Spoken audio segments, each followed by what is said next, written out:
Hello everyone and welcome to a new power scaling analysis video. Today we analyze a subject that has been discussed over and over again in the past months. The subject is death, one of the main antagonists of the film, Puss in Boots 2, The Last Wish.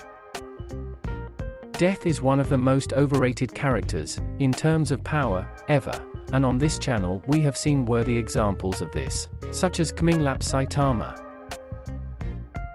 But why is he so overrated? Let's start at the beginning. Death is, precisely, death, but we will return to this detail later. Death at the beginning of the film fights and easily defeats Puss. Puss in this scene can't even touch Death, who surpasses him in both physical strength and speed. So, to understand how strong he is, let's talk about Puss in the previous films. Puss in general should be wall level with subsonic speed. Puss is not only strong enough to injure Shrek, but he is capable of sending a man several dozen feet into the air. As for speed, Puss is able to block and parry arrows with agility, which makes his reflexes and his speed subsonic. So we can say that Death has at least the same strength and speed as Puss, if not superior. Death is, as he himself explains, death, nothing else. What does this mean?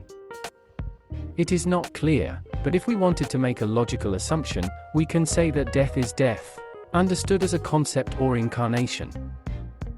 This by itself is not too important for scaling, because no context or better explanation has been provided, but this allows us to make some assumptions.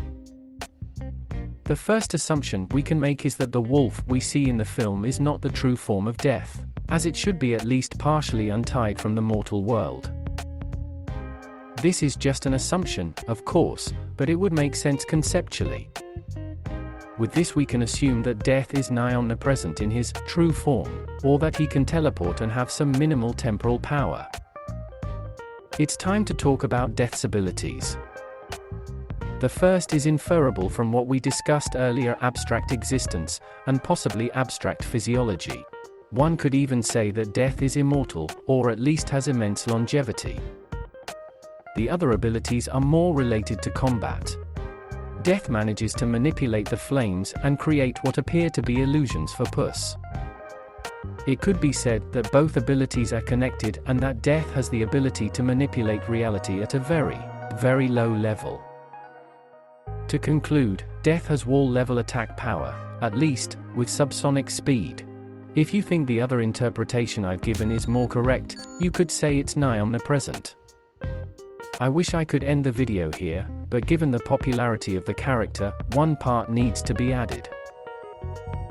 There is a lot of ignorance, misinformation floating around in the scaling community, as well as just plain made-up bullshit, and I feel it's my job to debunk certain arguments.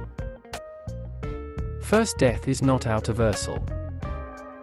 As I have already specified before, Death does not explain well what it is in itself, and it can be interpreted as a representation of the concept of death, but in itself, this does not mean anything. You can't say that just because death is a concept then it's universal, it lacks too much context. Is death actually a concept? Or something else? And if it is, what is a concept in the Shrek verse? These questions have no answer, and because of this Death cannot be scaled much higher than wall level. Second, Death is death, therefore it comes for all things. This statement is stupid on many levels. First, we don't even know if Death is the one who kills people, or just transports them to the afterlife, or similar. If it were the latter, then Death would beat no one or kill no one, and the whole argument would lose its meaning. Again, the lack of information doesn't help, and furthermore, even if Death killed the victims, this would exclude hundreds of characters with even some resistance to aging or some trivial form of immortality. The problem still remains the same though. Very interesting characters behind which the creators have put so much effort are ruined by a part of the community that does not know scaling at all. This leads to wrong videos and content, which leads to hate towards the characters from many people who know how wrong such people actually are. We can do nothing to prevent this event, but we can try to cure what we can, with logical and sensible scaling, and less hatred between people with different opinions.